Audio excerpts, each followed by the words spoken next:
Hello, and happy podcast day, Falcon Paladin.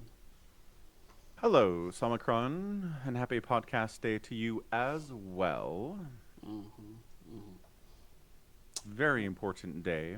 Very important. Is it important for all the usual reasons, or is there something else that I'm not aware of? Nope, just regular podcast day importance. Okay, I have a question. How does take a penny, leave a penny work? I saw it in Oh, like a comic or a short or something recently, and it's not a thing that we have here because we don't have pennies. right. But if you take a penny because you need a cent, because a penny's just 1 cent, how do you then have a penny to leave? You don't. Okay, so it's just free money? Yes. It's either leave a penny because pennies suck and you don't like Uh-huh. carrying them around for someone else to use, or you take a penny because you need it. Okay, so in Spider-Man, the one with Andrew Garfield, where he doesn't have enough money to pay for his milk, so he takes a penny to pay for it, and the cashier's a jerk, and is like, no, you can't take a penny. Yes. Was he doing the right thing? No, he's a jerk. Like, someone taking a penny from the leave a penny tray and getting mad at them makes absolutely no sense at all. Oh, the cashier's being a jerk. Yeah. Okay. Like you said. I'm agreeing. Okay. I sh- Yeah. okay. Actually, I Maybe he took I more haven't than seen one. that scene in a while. Is there like, I mean, it's bad form to like dump the whole thing out and be like, this is how I'm No, paying for my thing. he doesn't take the whole thing. He takes like maybe two, I think. Yeah, that's totally fine. I Okay. think, I mean, to be honest, most convenience stores, nobody would give a shit if you took the whole thing and was like, this is how I'm paying for my food. But if somebody was going to get mad about it, I don't know. I guess it was just up to each individual person. I can't see anybody getting mad about that unless it was for like drama for a movie, right? Hmm. Okay. And usually, I've never seen one that has more than like 2 pennies. Two, three, four.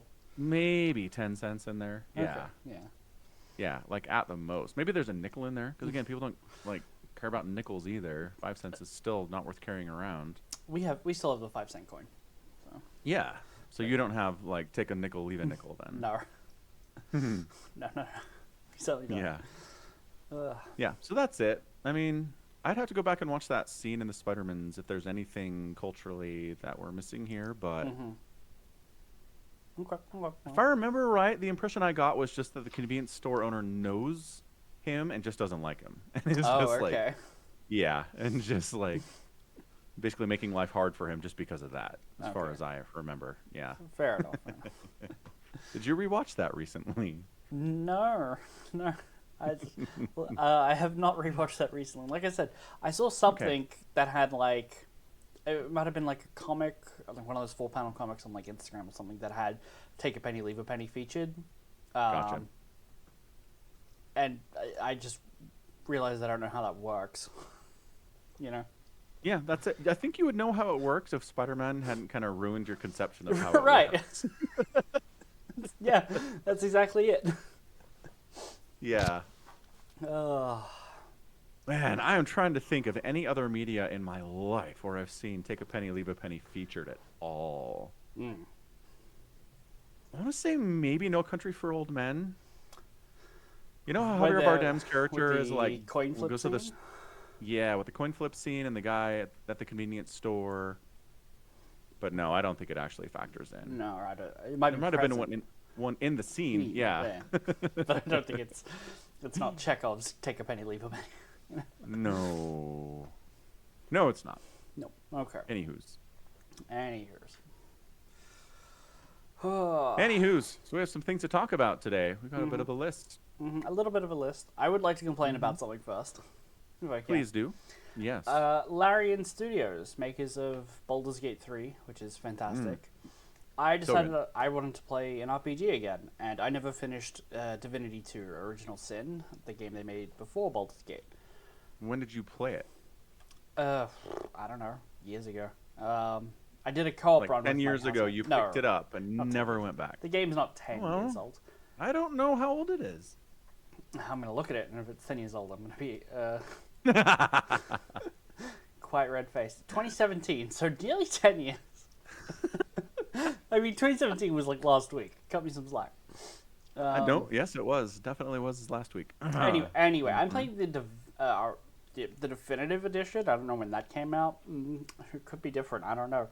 Oh, Uh, totally. Yeah. anyway, I probably played, I don't know, 2020, right? At least like 5 years ago. Cut me some slack. And I never finished. And I went back and I'm like, okay, I'm gonna do this.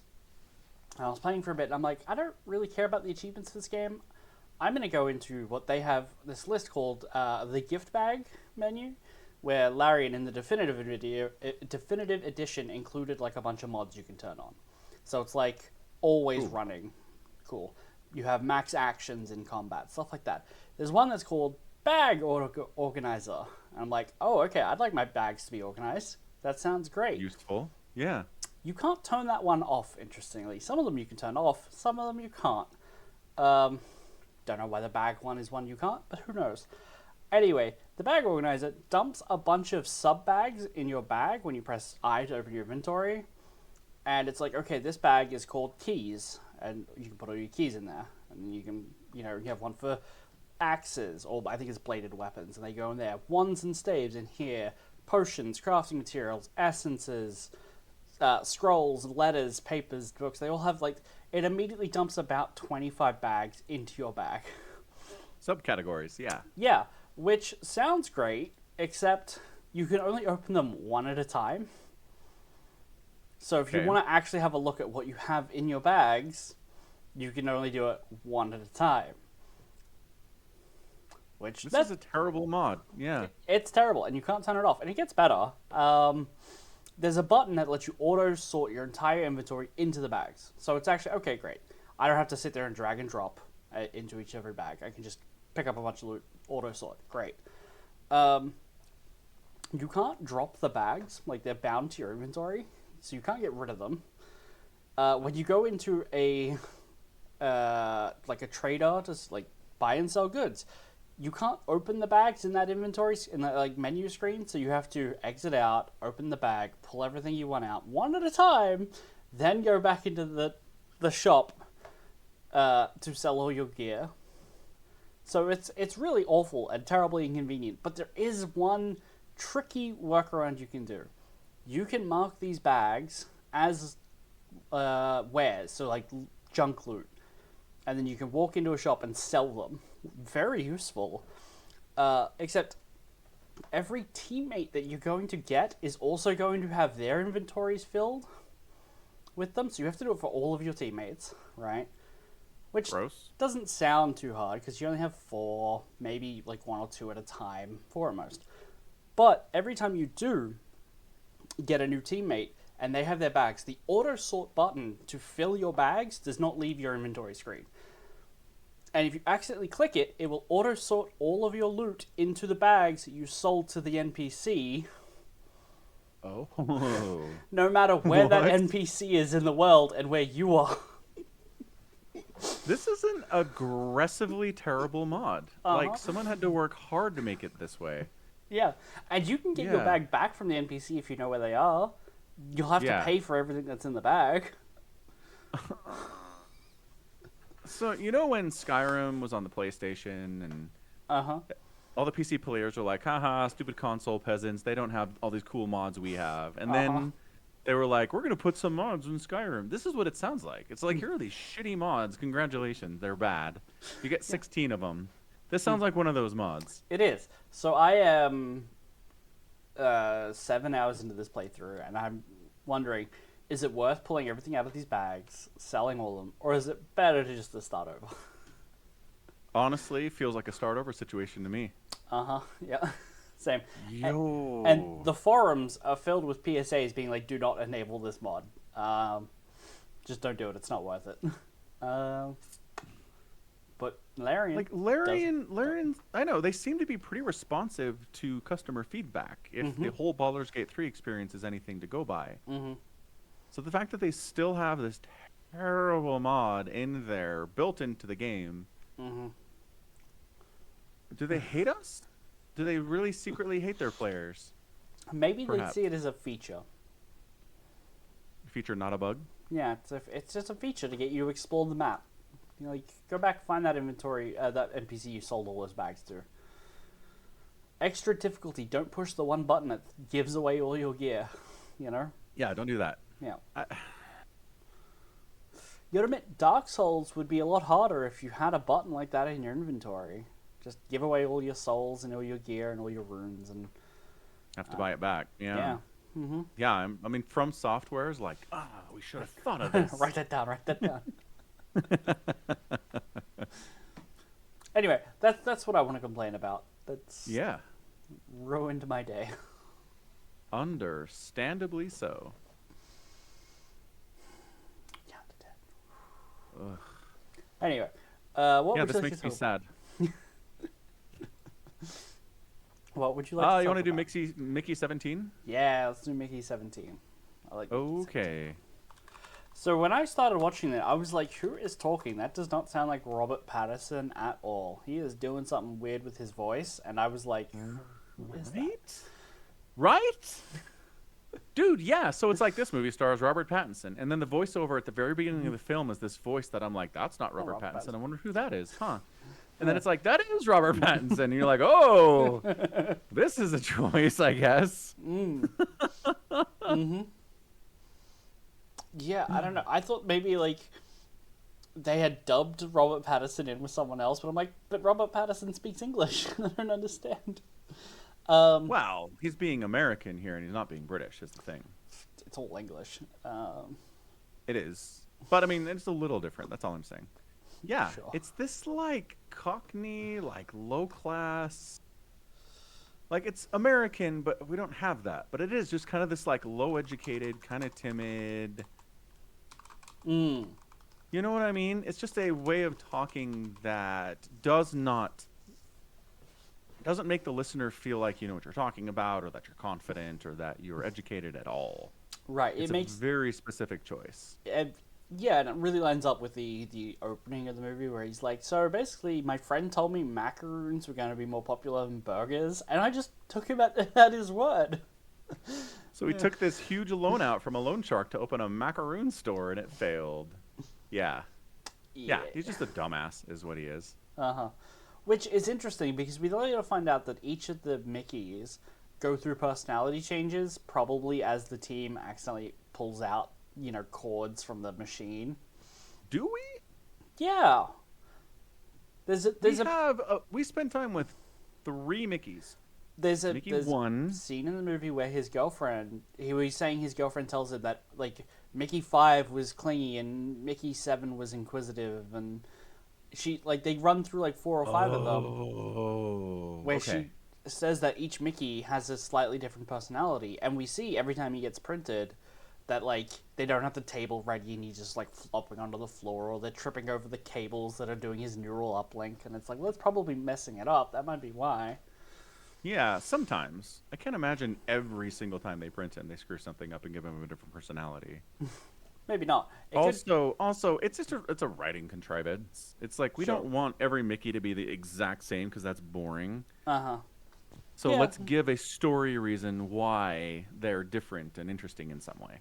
Yeah, it could be, but the voice we get for like Mickey Prime back on Earth is the same voice as Mickey 17. Say that again?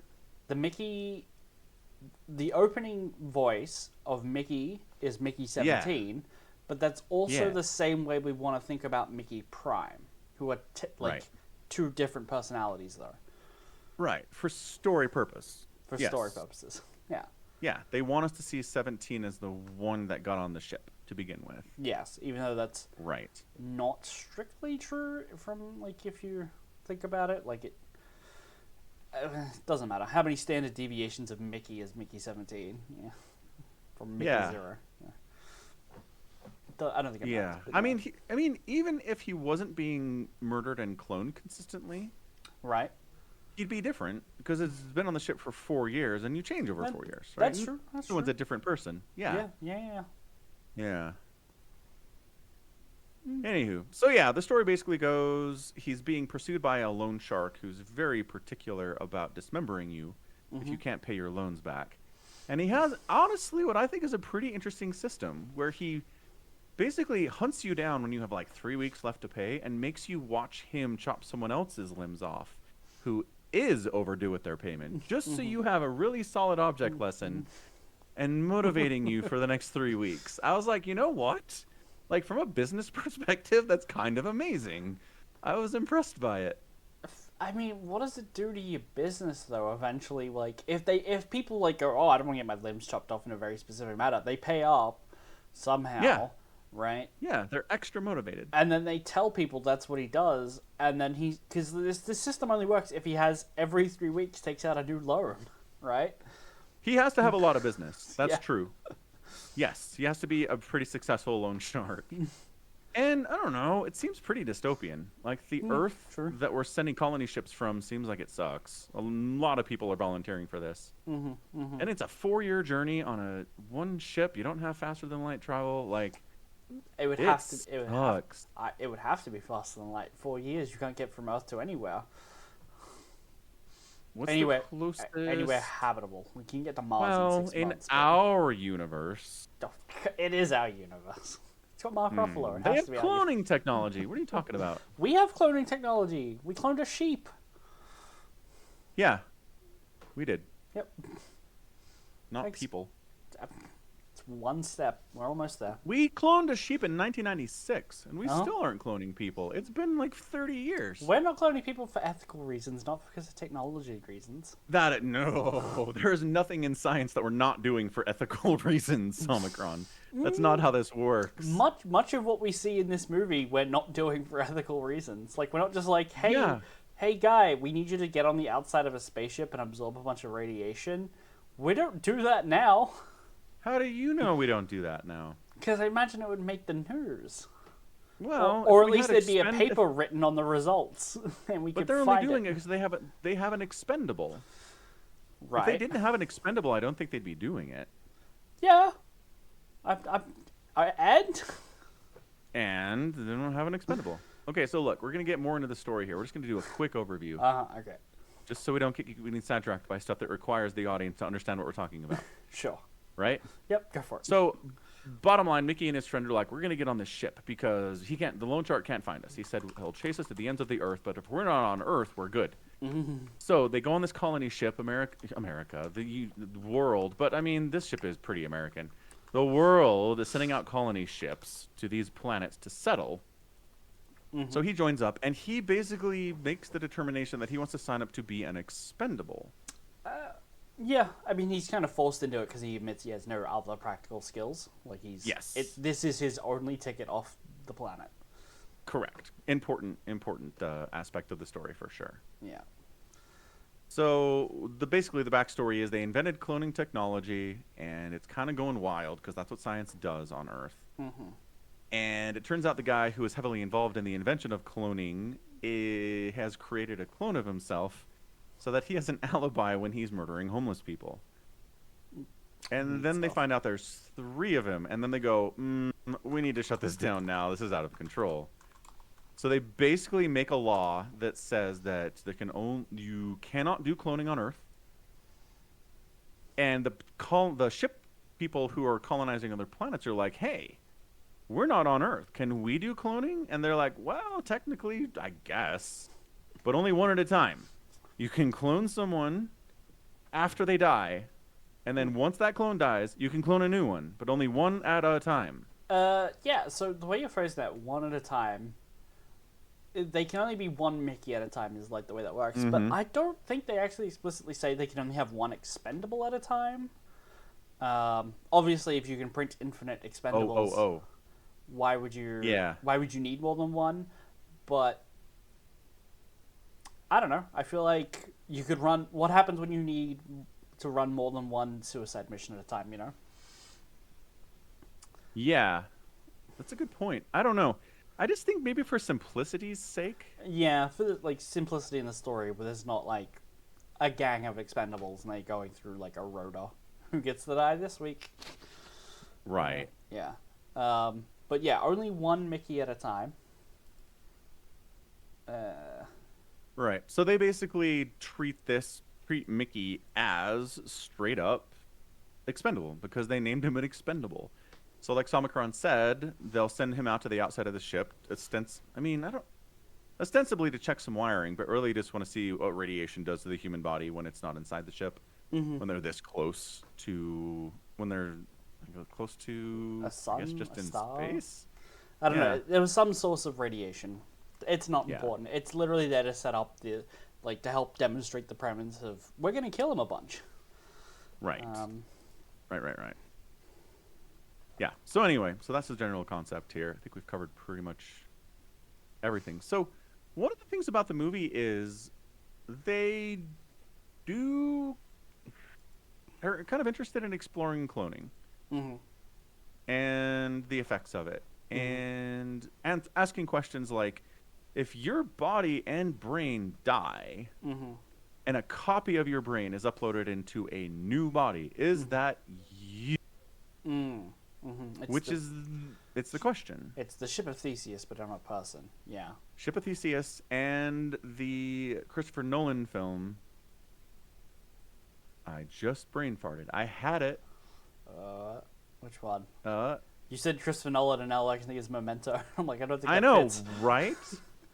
The Prestige. Thank you, brain. We got there. Prestige. Okay, yeah. The Prestige, Mm-hmm. where Hugh Jackman's character is drowning himself, and then a new copy of Hugh Jackman pops out of a box somewhere, and is it him? I don't know, man. Is this guy drowning himself for the entertainment of an audience every single night, going through the pain and the experience of death? Mm-hmm. I, Yeah. I don't know. Blows my mind. So in this version, at least, Mickey does say he has to redo this every week or so. Like he has to back up his memory and his consciousness to a literal brick. Yeah, it's like just a hard drive. Yeah. So that when he gets reprinted, there are like big gaps. So to me it says they could like it is interesting. Sorry, I'm connecting a bunch of stuff in my head. Yeah. There's a big part of the movie where it's like, oh, Mickey, you're 7 calories over your limit. Put that back. You can't eat this, so and so, because they're on a spaceship. There isn't really a way to get new food. Yeah. So they're restricting everything, right? Which makes sense. It occurs to me that they don't have to let Mickey be out and about when they don't need him. Like, they don't have to reprint him the moment he dies, even though they do. They could just wait until they need a Mickey and save a bunch of food that way. Yeah. But I mean, yes, you're right. It'd destroy the movie, because much of the movie's conflict is who Mickey talks to and his relationships that form. Yeah. But Yeah, you're right. That's a good point. yeah. But when Mickey does, I assume his memory only... It's interesting. It seems to include the last time he died, even though you obviously can't back that up because he's dead. Right, because they ask him how it feels like to die, and if they back him up the morning and then he dies at noon, his backup isn't new enough to have it. Yeah. Right. So maybe that's why he hates everyone asking him what's it like to die, because he doesn't know. He doesn't remember. Yeah, it's an interesting angle. Mm. But he talks about it. Doesn't he talk about how it sucks? He talks about how he's afraid to do it. But he doesn't have any first-hand knowledge. Right. Shouldn't, anyway. Yeah. I don't know. It's interesting. Yeah. It is. Yeah. So again, I mean, we talked about this a little bit, but just the whole sci-fi concept of a lot of sci-fi stories where it's colonizing another planet and it's sci-fi technology and new crazy stuff. They try to ask human questions in that place because to kind of ground the reader. And so yeah, the question here would be, yeah, if you die and a new version of you pops out of a box somewhere, is that you? And what happens when another person pops out and it's very clearly not you? Yeah. I don't know. I mean, Star Trek had the question too, where they basically Star Trek science is not really science. They do whatever they need to do with it, whatever they want to do with it. But one of the episodes, they basically say that the transporter doesn't actually take you apart and reassemble you. It just disassembles you, makes a copy, and then a copy of you is reassembled somewhere else. Every teleporter on Star Trek is a suicide booth. Yeah. Yeah. Yeah. Isn't that dark? Yep, a little bit. And I think teleportation is like a... I'm going to call it a real technology, even though what we've teleported is a photon, you know? Right. I would never getting in one. Yeah. No matter what. I'll get in portals, because portals is like just a thing you walk through. If it's like Portal, the video game. As far as you know. Right. Could be like could a be wormhole. Doing the same thing. Yeah. I mean, there was an episode, is it an episode or a movie, where Scotty, the original engineer from Star Trek, the original series, like, won't use a transporter, period. Like, he knows what's going on here. Right. He's like, I'm out. I will use a shuttle, thank you. Yeah. Anywho. Yeah, no, I believe it. Yeah. So then I kind of wanted them to do a little more time exploring the Mickey cloning aspect of the whole thing. Okay. But then I feel like the story kind of just turns into like, look at this dumbass Donald Trump analog. We sent him to colonize this planet, and he's doing it exactly like we think he would. He's going to see the native creatures there as bugs to be squashed, and he's not going to listen to anyone. And he's going to treat everybody like shit, and he's going to be annoying. And then he's going to get suicide bombed at the end. Right? Right. And so, entertaining. Like, I was never, like, bored by it, but I was like, I just want a little more exploration of what's going on with the whole Mickey thing here. I think we get a lot of Mickey. We do. We get a lot of Mickey. Like, this, the scene. Oh, man. So everybody gets a chance on the ship to have dinner with our senator, congressman, he's captain. That's the thing. He at several points he like refers to a captain off screen. He's like, "I'm gonna do a thing," and the captain's like, "Yeah, sure." I think the correct term is cult leader, because he fails his he does not get the votes. That's explained to us. Like he has a couple failed election attempts. Yeah, but he has a good cult following, and every now and then he refers to the company as the church. Yes. So the cult leader, I feel like, is appropriate. Yeah. Well, no, actually, he refers to the church as the company. That's a different thing. I feel like he says the church because I mean the company. Like he's no. He says the company, and the church guy goes the church. Does he? Because I think he views the church as a company. And the church is like, this is a useful idiot. We're going to use him to attain our goals, even if he doesn't know what's going on here. Right. I mean, maybe. I feel like it was the other way around, but I could be wrong. Anywho's. Yeah. What were we making the point there? Anyway, point is that he designates one or two people, one of the two regular people on the ship, to have dinner with him and his wife. Because they generally get better food than the plebes do. Significantly better food. Like, all of the... Well, sometimes. Well, I mean, I think Mickey was an exception. I know. They literally gave him gelatin meat and were like, that's cooked, enjoy. All right? It's very... Like, it looks gross to look at. It looks like a liver that's been just raw. But they call it a steak. Right. They call it I mean, I like a medium rare steak. I'm okay with it being bloody, but that was still mowing. Yeah. And he's tearing into it. Mickey's like, this is the best thing I've ever eaten.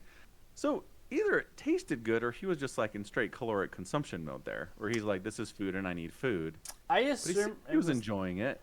Given that everything we've seen the regular crew eat is basically like a dried grain wafer looking thing, this might be the first thing with like a saturated fat in it, even raw, and it's just like his American instincts kicked in to just consume. Fair enough. So yeah, then it turns out they're just guinea pig testing him to see if their like lab grown meat is any good for human consumption. The weird thing is they don't need to trick him. Like, he's on payroll to do this. You could have just been like, eat this, and he'd have to do it. And he would have done it. Yeah. you could have shown up in his hab and been like, "Here, eat this," and he's like, "This looks awesome." Nom, nom, nom, nom, nom. Done. Yeah, you didn't have to trick him at all. That was weird. Like, and if he ends up puking his guts out everywhere, he's not doing it in your house. Right. Like, there are downfalls of this whole plan. They're doing science, but it's not great science.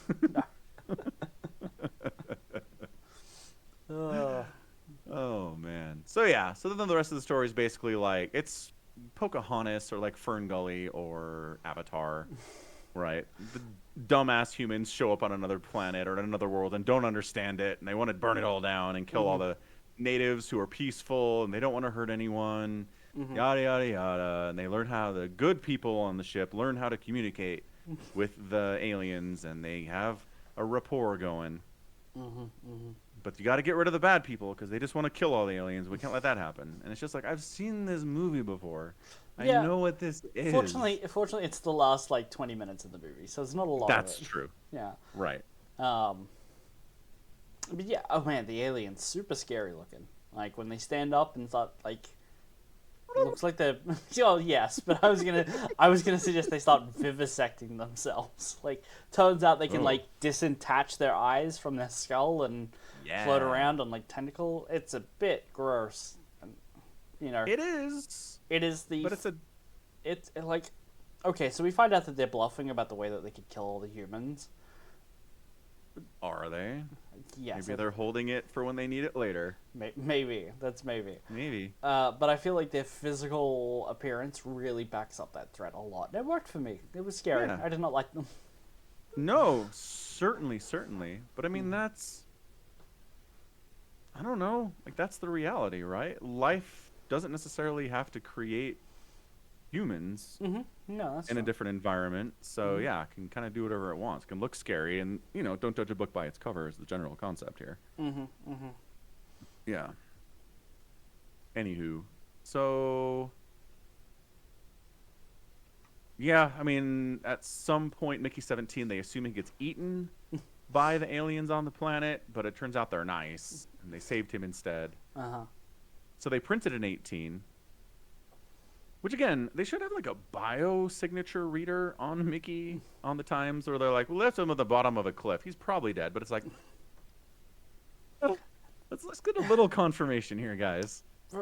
I think... Again, if you do a lot of this stuff, you like cut the story in half, right? But his friend, who's like, "Oh wow, you dropped your flamethrower. It's in perfect tact. I'm just gonna take this. You don't mind me leaving you?" And he's like, "Yeah, yes." I feel like normal protocol would be to shoot Mickey to make sure he's dead. I thought they were gonna shoot him. Totally. Yeah. You're right. Yeah. But again, for the story to happen, you can't do that. So. Yeah. So they print an 18 who's like a revolutionary somehow. Like, this Mickey's like, I see all the bad in the world. Yeah. I'm not gonna stand up for myself. I recognize that it's illegal for me to exist, but screw all that. Yeah. Just a completely different person than Mickey 17, who again is Mickey 1 for some reason. Yeah. For story purposes. Yeah, I did think it was hilarious that his girlfriend was like, "This is awesome. I've always wanted to have sex with twins. This is the best." Yeah, she's immediately no issue there. And then I like that the other woman's like, "We could share. You could take one Mickey, I'll take another." Yeah. Just very practical about it. It's like, I want a Mickey, you have two Mickeys. I feel like there's an even division here. Yeah, that was really funny. That was good. I would also complain about the movie that they have a giant hole to a lava pit and they just leave it open. All the time, there's just an open hole to a lava pit. Yep. Why? That's where they put. That's where they put all the garbage. Where is OSHA in the future, Falcon? Oh, there are a lot of OSHA violations in this movie, though. So yes, not here, not on this ship. It's an American ship. We've abolished OSHA because it's onerous governmental regulations, and we don't need any of those if we're going into space. That's true. Yeah. Cool. Yeah. So everything just kind of wraps up nice and tidy at the end. Mickey 18, suicide bombs, Trump analog. Spoilers. so deep into this movie. Someone might want to This go watch thing this. made like $5,000 at the box office. Did it really? It's bad. It's really bad. Box office. Box Mojo. office mojo. The mojo, as they say. I think it made $100 million. That's more Yeah. than I thought it would. Yeah. 40 Now we million check out domestic. budget. Yeah, I don't know what the budget is. 120 million. They're so close to making money, guys. I mean, with no. streaming and DVDs, they probably will make some money. Maybe. There have been a couple movies recently that have been box office flops that the streamers have been like, no, we made a ton of money on this. On VOD purchases. And they're like, okay, I guess. We trust you. It's really private information you don't share with us, but okie doke. Uh-huh. Yeah. Well, then they blow up the cloning machine, too. Right. Be like, no more clones. Yeah. And Mickey gets to be on his last life. It's great. And Mickey has a weird fake-out nightmare where Trump Analog's wife is printing a new Trump. Yep. And it's like, oh, this is a little weird and interesting. What are we doing with this? Oh, it's a dream. Okay, never mind. I don't care anymore. But he's learned to stand up for himself. He just thinks, what would Mickey 18 do?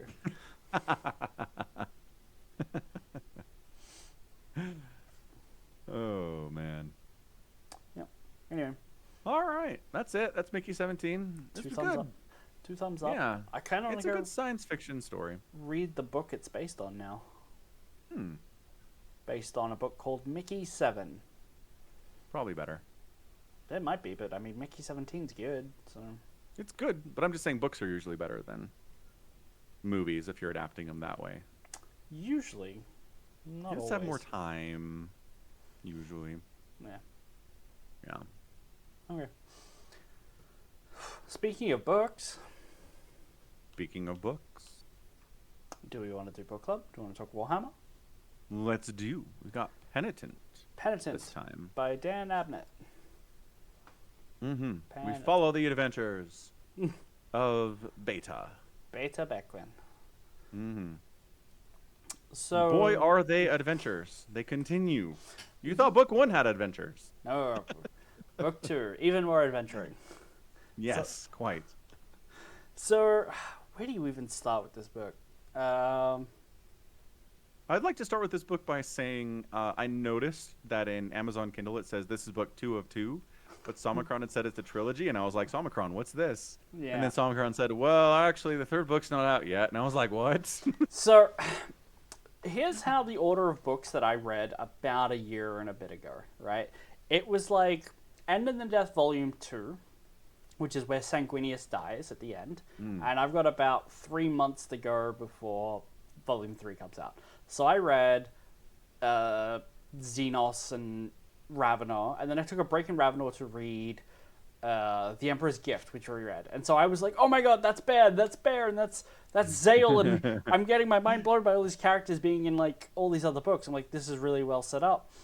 And then I read Penitent as well, and I was like, man, who's Lillian Chase? And, you know. And then End in the Death Volume 3 comes out. I'm like, oh my god, that's Lillian Chase. This is all... my brain is wrinkled. Yeah. So when I was like, hey, we should start reading the Horus Heresy for the podcast, do book club, I was like, okay, that's 60 books. And then we got these 9. That's like a year and a bit. Pandemonium will probably be out by the time we get to it, right? No. Nope. Nope. Is it close? We have absolutely no idea when it's coming out.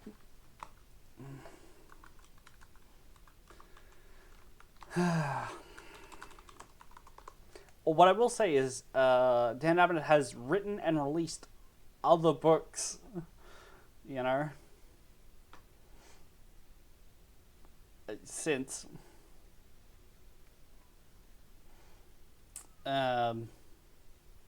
Ooh. So I don't know. It might be done, and they just want to like delay it for like an anniversary edition, like to come out and be like, "Hey, it's the 26th anniversary. Pandemonium's coming out soon," or something. I don't know. So there's a Reddit thread about it on Black Library, and somebody says Dan Abnett mentioned it's beyond his control in the new book Interceptor City. Yes. So I'm gonna assume there's So an he's afterword or something. Yeah. okay. Yeah. So it's beyond his control, whatever that means. Whatever that means. Dan Abnett has the utterly unenviable task of sifting through every previous Horus Heresy book for dangling plot threads and resolving every single one that have been left for the end of the siege by every other author, including himself. It's true. that is how End in the Death goes. But back to Penitent. When she's down in the Underdark and she finds a skeleton with wings, and she's like, "Look, it's real." I was like, Sanguinius just died. Is that where his corpse ends up? Did we just find the skeleton of Sanguinius? And then there's another Space Marine with wings, and I'm like, okay, no, it's fine. That's what they want us to think. They want us to think that. They're like, look at this helmet. It's red. Look at this Roman numeral for, I forget what the Blood Angel's number is. Look at the 9. Holy shit. And I'm like, I don't feel great about this. I don't like the idea of Sanguinius' corpse ending up on this other random planet in the catacombs underneath the land. So I feel like that might be an us problem, because it turns out Sanguinius' body's on his home planet, right? Like, they've got it. So anyone who knows that already would go, that's not fooled. Yeah, they're not thinking that's Sanguinius. They were like, that's just that. I mean, it's equally as a big of a revelation that a Space Marine can have wings. You know. True. That's true. That's a great point. I mean, if any of them would have it, it's a Son of Sanguinius. Yeah. Yeah.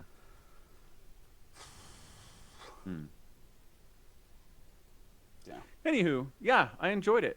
I do like that this book basically starts out with Beckwin being like, I need to go find the only person who cares about me as a human in the entire world. He had his mind erased by Ravenor at the end of the last book. I need to go find him so we can be friends again. Yeah. So he tries to track him down. It turns out that he's taking part in this, like, death race through the catacombs under the city where he can get some money for it, and he's really good at it. So here's her plan. She heard someone scream down there. It's probably him. I better go save him. Go into the death race catacombs by yourself and find him.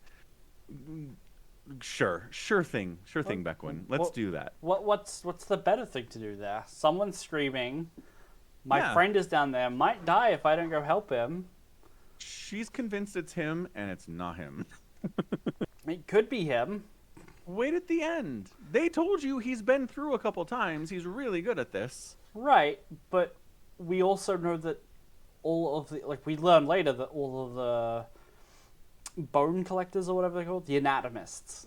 Yeah. They're coming up from the lower levels, killing everyone this time. That's new. They don't know why.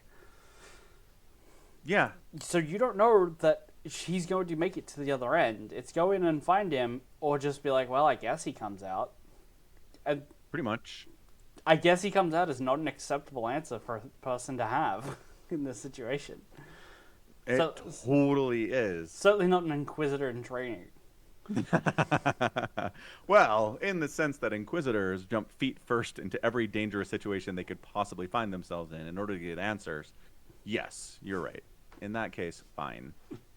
Beckwin's doing Inquisitor stuff. What would Ravenor do?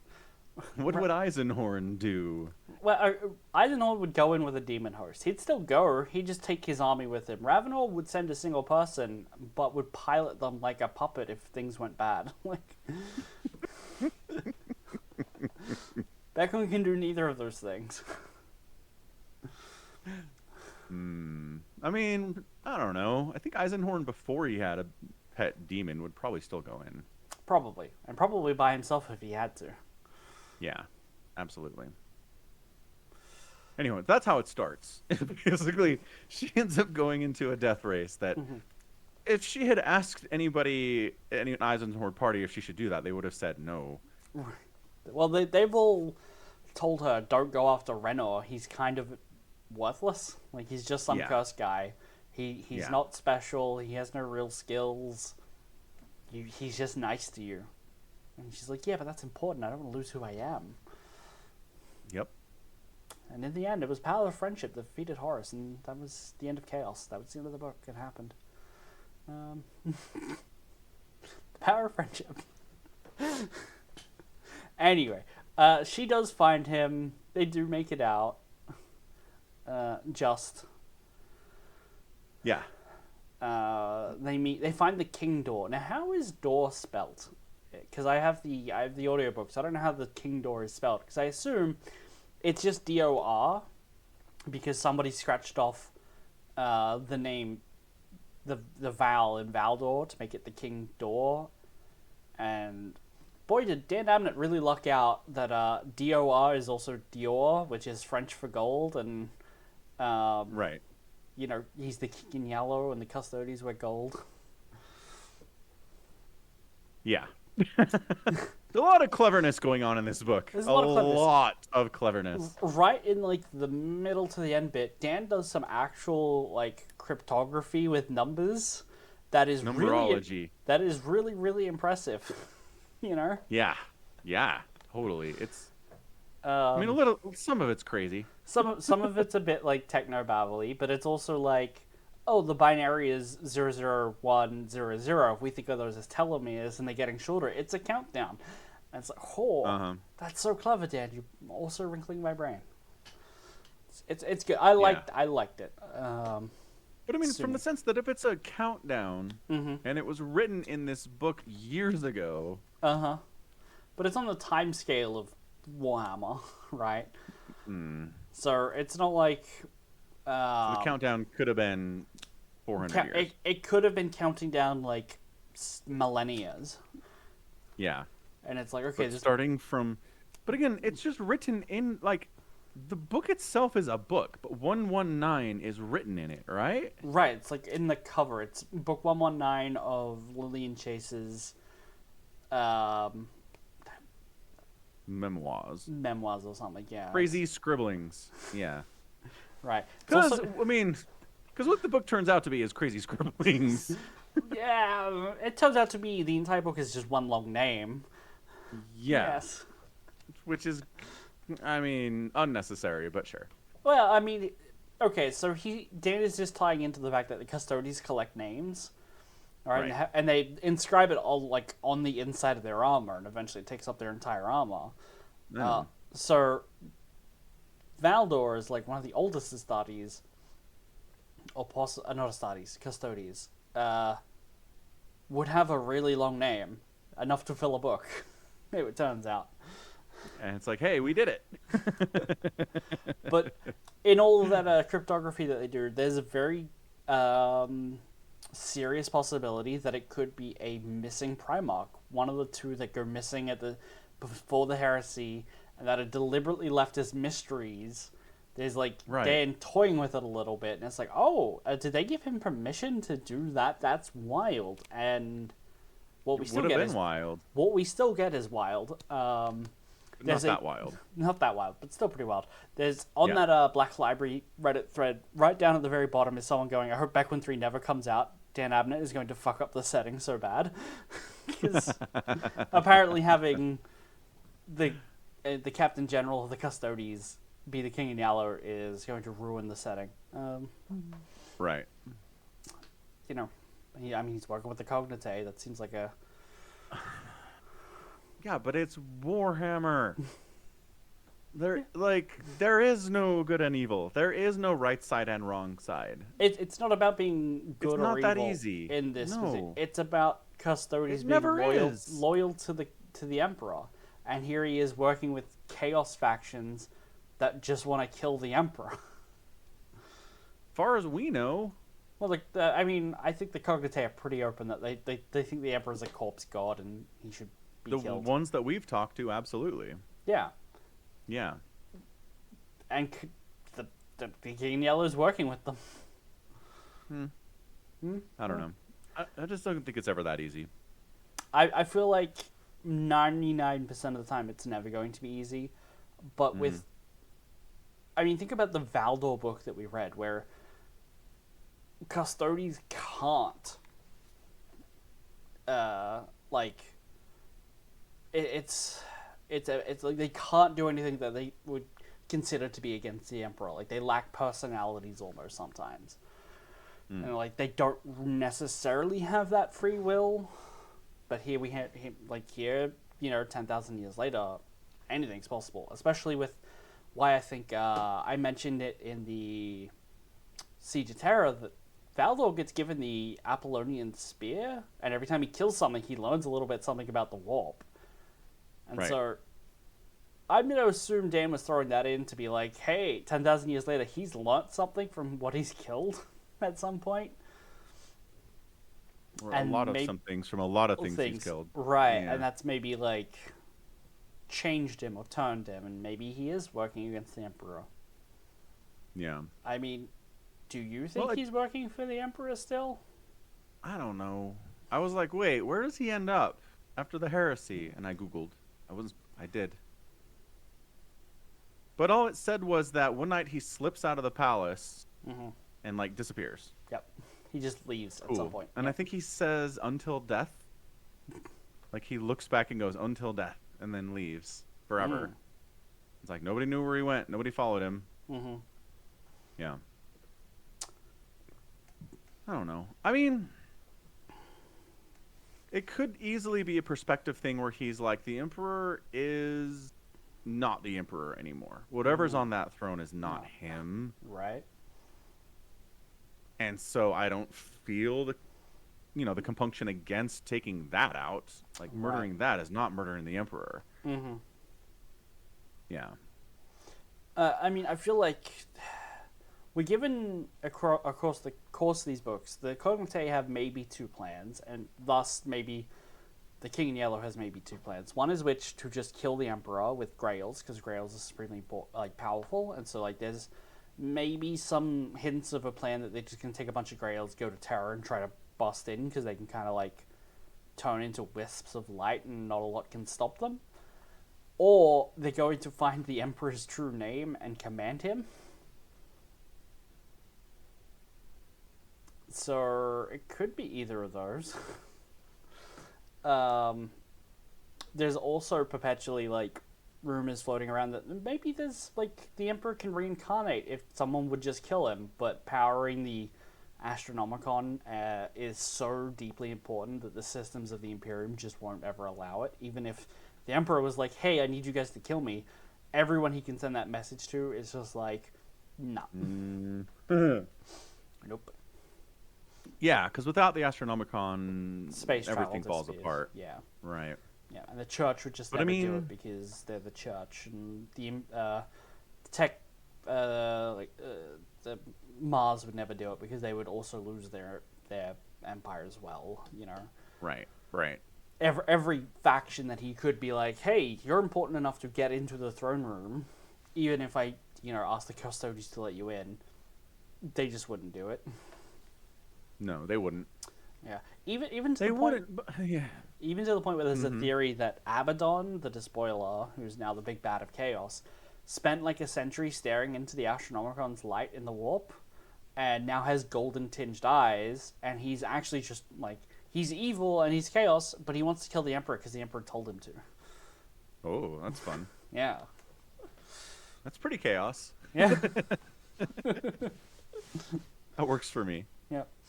Yeah. I mean, then the larger question of Warhammer 40K is always, there is no winning here. No.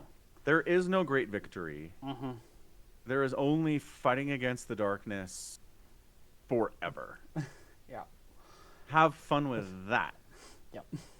Like, the Emperor had a plan. He had a plan for victory, but that's over now. Yeah, you don't have that Chaos anymore. won. Yeah. Chaos defeated that. Mm-hmm.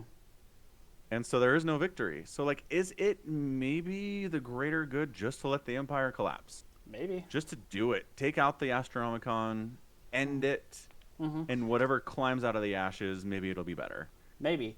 And, like, even if the Emperor can reincarnate, what you can definitely do is free 1 million planets from the tyranny of the Imperium, being like, hey, we're going to show up every 10 years and just demand a harvest of all of your shit and people. Right.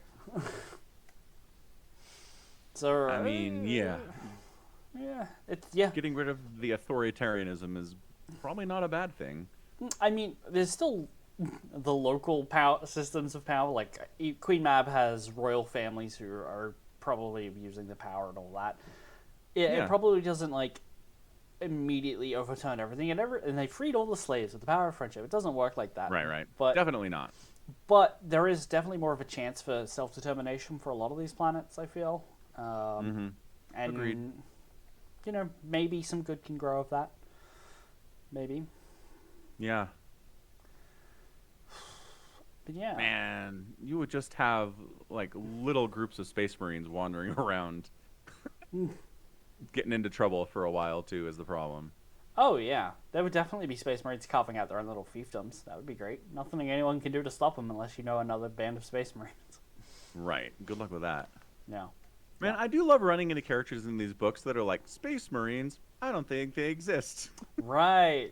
Every time. I'm like, really? So Honestly? They've never seen them. Like, they don't know what... Like, I know. They've seen statues and they're like, okay, but that's not real. That's a 9-foot tall... 2 meter wide statue. There's no way that could be real. And then they see one and they go, "Oh my god!" And it's got wings. Yeah, well, this one does. This one does. Yeah. Yeah. Which I like that Beckwin has her own like pet blood angel. It's very fun. it is good. Yeah. What I was gonna say is that last week I was reading through Trope TV because it actually gives a very robust overview of the events and all the tropes that it has in it. One of them was for this book, because it just listed all the Beckwin stuff together, which was a trope about being unarmored but unhindered, right? Because Comus is completely naked in the entire book, right? Yeah. But Yeah. he has no trouble taking down other fully armored Space Marines. And I'm like, that is true. And then I got to that part in the book and I'm like, oh, it's a Night Lord. It doesn't matter.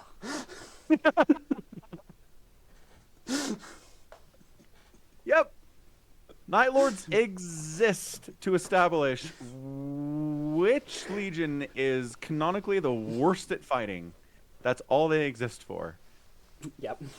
Oh, Night Lords are the best. So funny. It was nice to see one again, though. It was, and how yeah. edgy and edgelord he was, and like threatening this poor random blank, like who is defeating you every way and twice on Sundays. It's very embarrassing. Yeah. Yeah. So I mean, the story of our blood angel. So from the perspective of the entire book, he was in the City of Dust and flew out across the raw immaterium out the king door and into the undercroft of the city. Yeah. Right. Yeah. And he's been driven mad. Well, it's insane with bloodlust. That's the thing. After Sanguinius died, there was the Black Thirst and like the Black Rage and all that. So is that the same thing? It's been a very long time. Yeah, it's still affecting the Blood Angels. So the Blood Angels to this day have a death company. So where people go crazy, they basically like paint all their armor black, give them melee weapons, and be like, "Shoot, go over there, don't come back," you know. And there's this Blood Angels just screaming Horus. They see all their enemies as Horus. It's very memeable. Yeah. So he's one of them. Well, here's the thing. I don't think Beacon Blank fixes that. I was gonna say, because a blank fixes him. That. Right. And it's like, maybe in 10,000 years the Blood Angels have never had a blank to try with, but seems unlikely. Seems unlikely. It seems like something else happened to him. It seems like something got a hold of him. It's regular madness. Yeah, but why does blank fix that? Blank shouldn't fix that. Because, okay, it's regular warp madness. Okay, well, that makes more sense. So wherever he was before, he goes through the endless cemeterium, which drives him insane, and warp fucks his mind. And he just barely makes it out. And a blink just takes the warp out of it and makes him It gives him a reset, and his Astartes physiology can fix his mind. Yeah, it's just, again, it's just Dan Abnett playing with everything we know about Blood Angels. He's like, Blood Angels, aha, the Black Thirst, and then he's like, no, it's not actually. No, Dan. And Stop trying to trick us. Space Marines don't have wings, but aha, they do. you know. Right. Yeah. Yeah, it's it's toying with the foundational stuff of Warhammer without breaking it. It's very well done. You can't break most of it. Well, We've had this conversation. There are certain things you can break. Yes. But most of it you can't. There is a book called, I think it's just called Inquisitor, by Ian Watson. I think it came out in like 1994. And there's an Inquisitor called Jack Draco. And he, as an Inquisitor, is like, well, as part of my investigation, I need to go and talk to the Emperor. So he does. Cool. See, there you go. Yeah. And I feel like that's pretty playing with the rules and breaking them a tiny little bit. He has to break it. Let's not an understatement, but the fact that he gets there is a little strange. Certainly, yeah. Certainly. I feel like you can break it, and Ian Watson is the only guy I believe whose books have been definitively called not canon in some of them. He wrote the Imperial Fists eat shit, literally. Literally? Yeah, they have adamantium bone or something that they eat, and then they poop it out and give it to the next guy. And they store it in a reliquary. It's very weird. It doesn't make a lot of sense whenever I try to read a summary of it. So fair enough. That is very weird. Yeah. Anyway. Anyway. Yeah. Yeah, and I mean, I do like Beckwin's kind of investigation of who she is. Right? Because that's something a few people have told her, is you need to understand who you are. And she's like, that's complicated. Right. And everywhere she goes, she's torn between two groups who both see her as this person that she, her mother at best. But I'm not her, but this face carries a lot of favor with both groups. Right, but even earlier still, she was raised to be a weapon of the Ordos. She never really was given time to have her own hobbies or interests. She's a living weapon dedicated to do this thing, and on top of that is taught how to so fully become another person in the interests of espionage that's as her as the her when she's at school. So... Right. Yeah, so who she really is, I don't think she understands. No, I don't think so either. Sucks. Yeah. And there is that moment where she's finally able to reveal her rosette that she gets given, and she is maybe tricking them a little bit, where she's like, okay, you maybe made the rank of interrogator for Ravenel. He did not give you a rosette. You became an inquisitor, but she's playing along as though she is, and she has that moment of freedom where everything lifts, and she goes, I get to be the Inquisitor the way I want to be right now. This is it. This is my moment. This is my time to shine. And I'm going to get a blind physicist or astrologist to read a book. It's going to be awesome. It's going to be awesome. All this numerology. Yeah. So, in that sense, she's the perfect interrogator. She doesn't have any hang-ups she's bringing with her. She doesn't have any, personal interests or things that she's bringing along to this party. She's just a weapon that was designed, and now it's being pointed in a direction, and that direction might change. I don't know. She definitely chooses that she doesn't want to lose her compassion or empathy. Maybe not enough to strictly do anything, but she's very purposefully not just shooting the guy who breaks in, who thinks he's a Magos and gets drunk and sleeps with devils. Yeah.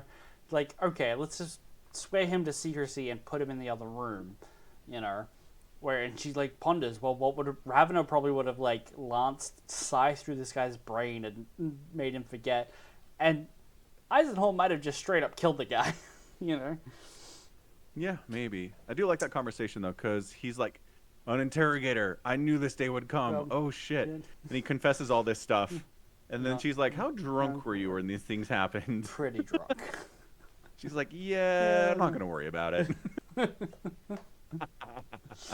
Well, in the next book, he's going to know some actual enuncier or something, and it's going to be, oh my god, he was telling the truth. He is a Magos of dark and forbidden secrets.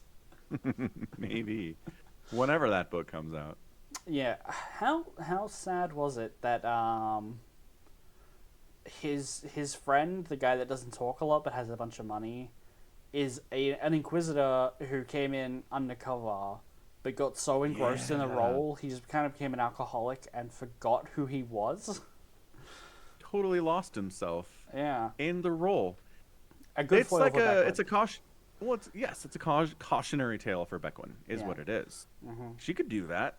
She's very good at sinking into roles. She could get lost in there one day. Yeah, and we saw in the last book that she had like a role where she was like a model in an art co-op or something, right? Where they all live together and they drink and they do low and obscure and all these other drugs. It would be very easy for her to be like, well, as part of my role, I would do some drugs, and then suddenly she's the guy on Reddit who was like, I don't have an addicting personality. I'm going to try heroin just once and then stop. Right. And then 6 months later is not stopped, you know? Not doing very well, no. Yeah. Yeah. Although I hear that guy's, it's like 8 years clean now, so that's good. Good for him. That is good. Yeah. Don't do heroin, kids. Yeah, but still, don't do heroin. Yeah, I do like how they kind of explore the whole Ravenor-Eisenhorn thing. Yeah, the rivalry. Yeah. Yeah. Because it's really funny that everybody believes, well, a lot of people believe that if Eisenhorn and Ravenor come face to face, that Ravenor is basically required to, like, try to apprehend him. Right. But then they do, and they just, like, yell at each other for a long time. They do yell at each other for a bunch, but they do both, like, fully believe that it's the other person's job to make that first step. It's like, you were the hunter, I was the prey, it's your job to come forward first. And he's like, no, you're the renegade. You have to come and show that you're willing to work with the police. Right. Well, good. And then, so Beckwin, like, leaves and comes back, and they're just, like, staring at each other. And she's like, did they stop yelling? It's like, no, now they're just doing on, like, the... side plane. On the side plane instead. Yeah, there's, like, Cyfrost climbing the windows and stuff. And that's where we also get the revelation that we're on a ticking time before 5 craft worlds just come and annihilate the system. With the Eldari. That was so good! That was so good. Beckwin comes in, and Ravenor's talking to Aldari. She recognizes them as Aldari. And he's like, a month. I need a month. And then conversation happening. He's like, a week. Now is not okay. We can't accept now. And then we get to, like, a week? Well, I guess better than nothing. Okay. And you're like, I wonder what that conversation's about. And he's like, yeah, the Aldari have been tracking the coming of the Yellow King. They're very worried about it. They were going to let us handle it because it's in our jurisdiction and part of the galaxy. But we suck. We haven't handled the problem nearly fast enough. So they're going to show up with 5 craft worlds and annihilate the sector of the galaxy in a week. Yeah. So good. Sure. So good. So good. It's a great way to put, so good. To just introduce another faction that isn't just more people, you know? Yeah. Like, it is this book introduced more Space Marines, but aren't the Space Marines from the last time. I'm not going to say their name, so, you know, let's not go there. That'll summon them. Let's call them the visitors. The visitors. I'm going to take that very seriously. And they're more Space Marines, and some of them are loyalists, some of them are traitors, and they're all working together. But they're not the word bearers or the Emperor's Children we saw. Emperor's Children. Yeah. So we have the freaking Night Lord and, like, there's an Iron Hand. Iron Hand, right. A Dark Angel and a Thousand Sun. Yeah. Oh, and a Raven Guard. Yeah. And a Raven Guard. Yeah. So, like, what do they want exactly? Don't know. Right? We don't know. Absolutely no idea what they want at the moment. Whatever it is, it brought together some very strange bedfellows. Like, yeah, a lot of fighting here. I mean, it's not as bad as having, like, a Night Lord and an Ultramarine in the same party. Like, I don't think that would go particularly well. But it's still pretty bad. Still pretty bad, yeah. Yeah. Yeah, and they basically set it up to where if anybody says the name of their organization, then it allows them to summon themselves to that location. Yeah. which is some impressive magic. Very well done. Very good. I don't think we've seen that anywhere. Do you have to be on the world? Do you think you can do it like across planets? What's the distance on this? Well, if it's warp magic, it doesn't matter, right? Well, yes and no. I mean, Magnus still needed like a bunch of supplicants that he could kill for like a ritual to send his astral projection to the Emperor, right? Like, yeah. So, but these guys are like is... these guys are teleporting whole body there. Like, it's got to be 10,000 years later, though. Maybe they're better at it. Maybe. Doubt it. It's been 10,000 years. He's a Primarch. You don't think... Yes. He still can't do it, and he's still around. Wait, what? Magnus what is do you still mean around. He can't do it. Magnus he can't do it. You don't know he can't do it. I feel like if he could, he would be doing it more often. All right, so it's probably local to the planet then. Yeah, I'm gonna guess just for story, it's gonna make more sense for them to be somewhere in Queen Mab, maybe. Oh, citywide. Okay. It could be in planet. They could be on a ship, even. Like I'll give you that, but I just don't think they're coming from sectors all over the place. Yeah. I don't know. Yeah, probably not. Also because like Mamordaunt, I don't know how to say her name. She was like bargaining with them, and so she needs a way to contact them, and she's not a psychic. She just has like a bunch of mirrors she can look through. Yeah. Again, more weird, warpy stuff. Warpy stuff, which again, guess what? Warp can do whatever it wants. It's very useful that way for storytelling. Incredibly useful, yes. Yeah. I do like, too, going back to Eisenhorn and Ravenor. Like, everybody around them recognizes we are on a clock, sirs, and you are spending literal hours arguing with each other about who's wrong. Like, you've agreed to work together. Put it behind you, and let's figure out what we're going to do. They're the worst. I kind of hate both of them. Yeah. Like, I really dislike Ravenor more in this book than I think I have in previous books. Really? Yeah. How come? I mean, I guess it kind of started with him just blanking the mind of the cursed. Oh, yeah. Just, like, so casually, just wiping his entire memory of everything that happened. But the fact that he lied to his own people about talking to the Eldari and when he started doing it, like, he's just been casually lying to his own people a lot more in this story than I remember him doing in previous ones. We also get a lot from Beckwin where it's like, this is how you show trust, by reading my mind and then telling people what you saw. Yeah, yeah. He's definitely set up to be a lot less, I don't know, straight up and down good guy than he is. Yeah. Yeah, So and I mean, that. people are like, he's following in the same steps as Eisenhorn. Like, he's making some of the same decisions that his boss did, and they're pretty much going to end up in the same place. There's also a feeling that, like, Beckwin has when she's talking to, like, Patience Kiss, who, interestingly enough, side note, no longer remembers her own original name. Like, that's a huge departure. It's been like a century, right? So, it's fair. Let's cut us some slack, but that's interesting. Yeah, she said that, and I was like, yeah, but there's the whole There's the whole story about this. Yeah. Long time ago at this point.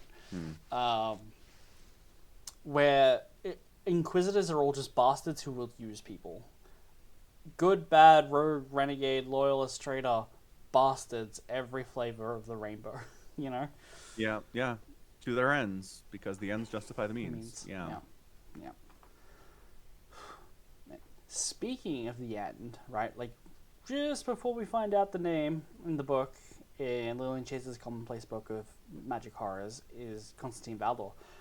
Yeah. She's in the City of Dust, and there's the palace of Thorzun, or Thorzane, sure. I don't know, man. It's ancient Greek, and it literally translates to wonder or amazement, right? Because it's a palace of wonder.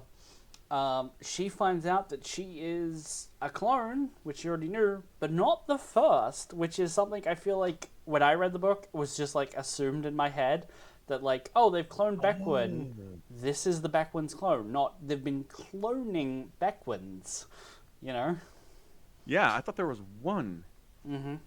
But no, they've been cloning Bequin And the same few training the people. training the clone up in the Ordos, giving him a spider, turning him into whatever they need for their purposes, and dumping him in the City of Dust, and then starting over again. Mm-hmm. That's crazy, dude. And so when, because given when we see this out of the Bequin, she's wearing red. So what we can assume is that when they're in the fight at the top of the city or whatever, where they're trying to find the lady with the looking glasses, and all the like hundreds of Grails show up, and we're like, oh, it's not 8 of them. There's dozens. They've got dozens, and they're all different colors. It's like, oh, the colors represent which like bloodline that they've cloned a person from and stuck a spider in. All the red ones are Bequins. That's crazy. That is crazy. Yeah. So she's again with the idea of who she is now that she knows that she found herself in the City of Dust, and Kiss is like, good for you. It's like, no, you don't mean I mean it literally. We get a Truebail versus Blood Angel fight. That's kind of fun. Yeah, off screen. Like they push each other We through do. the floor, and then it's like, well, I guess it's resolved. Yeah, I'm curious about who comes out on top there.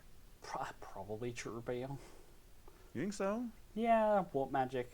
Can't beat it. Yeah. But I mean, wandering through the Immaterium for long enough to lose your mind, you probably fought a few demons, right? Probably, yeah. Yeah, he maybe has experience. Maybe. Anyway. Anyway. Yeah. I don't know if Yeah, I that have was great. anything else left to say about the book, other than go read it. It's good. It is good. Yeah, I mean, it's one heck of a twist for it to say Constantine Valdor. Right. 'Cause there's all these theories about who the Yellow King is, and nowhere were they like Primarch or, you know. Yeah, that was kind of interesting. But to be a character that we spent a lot of time with in the Horus Heresy is like, what? Yeah. Yeah. So that was good. the reveal that it's Constantine Valdor, and then to know who Lillian Chase is at the end of the Death Part 3, big reveals. I feel like I could have given you the Constantine Valdor reveal first, or the Lillian Chase one, and I feel like the Constantine one's the bigger reveal. You know? Totally. Because you totally having one, you'll spoil the other, I assume, right? Maybe. Definitely felt that kind of way Wait, for me. are you saying we know who Lillian Chase is? Yeah, we know who Lillian Chase is. At the end of the Death Volume 3, they're like, No. you know who that lady, they're in the library, and there's the... and no, she's but like, I mean now. oh, no, but we assume it's the same person, otherwise what's the point of the reveal at the end of the death, Dan? Well, no, but you mean like, Bequin asks, what's her face, are you Lillian Chase? And she laughs. It's like, haha, funny joke. That's what I mean. Like, Right. we don't know. We haven't talked to her. No. We don't know what she's doing. Not that we're We don't know if aware she's of. still around. Yeah.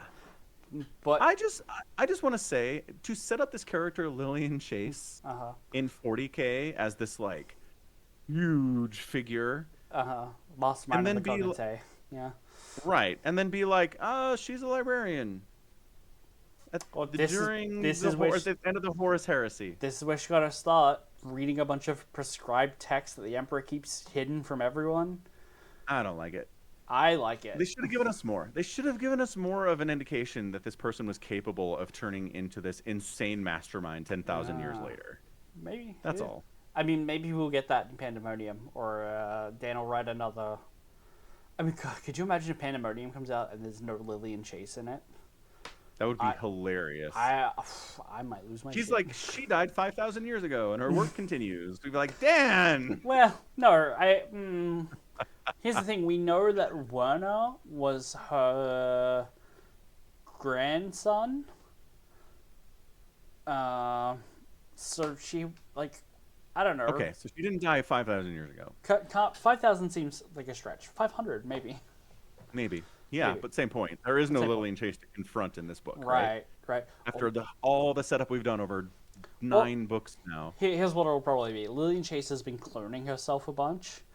Right. Because, like, they have a really good cloning program and a breeding program, so just, you know, keep the original source, and so you don't get as much copy loss and stuff every time you have to print a new one. Print a new Mickey Chase. Right. Anyway, it does leave us with a bit of a pickle of what do we read next. Right? I don't know, man. This is your show. This is your story. Okay, so I'm going to give you two options. Okay. One is lighthearted, funny, the closest thing we get to a comedy in 40K, and is set in the Imperial Guard. It is, I was about to call it Gaunt's Ghost, but that's another Dan Abnett thing, and it's not funny. We will also read that at some point, but it's Caiaphas Cain. For the Emperor is the name of the book. Or we can read a Night Lords novel, where you get to figure out about whether or not you like the Night Lords or not. I don't. Let's go funny. Okay, we are going to come back and read those Night Lords novels. They're really good. They're really, really sure good. we are. But I'm giving you the option. Time with their Primarch. I get what the Night Lords are. I'm on board. I understand. You say that, but you're going to read the books, and they're good, and you're going to be like, now I really get them. Like, in their heart and their soul, you're going to be best friends with the Night Lord. Just because you like them. I wouldn't go that far. All right, I would go that far. The first book is called For the Emperor by Sandy Mitchell. My gosh. Is it a Caiaphas Cain book? Caiaphas Cain. Caiaphas Cain. Caiaphas Cain book 1. Yep. So there are a lot of books in this series. Okay. So we might not read them all. I like all of them, but you do after like 4 books start to recognize the pattern. Yeah, and so you don't have to read them all. There is like an evolving storyline, obviously. But the main meat of each book is like X happens, then Y happens, then B happens, and it happens more or less in that order every time. Okay. So we'll read 1 or 2, see how you like it. Okay. Sounds good. Yeah. So and purchase. All right. did I let you buy it in the app? It could have, but I had some bonus points I wanted to use, and you can't do that in the app. You didn't even check your library to see if you could get it for free? Oh, I didn't. You're right. That hasn't worked forever now, but I guess this is a 2016 book. It's a 2003 book. 2003? It's 2016 on Amazon. That might be when it became available on Amazon, but no, this book came out in 2003.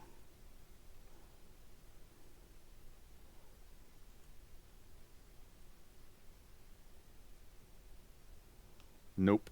Does Nope. it have? Nope, doesn't have anything. Okay. Bummer. All right. Bummer. It's all good. We'll read it.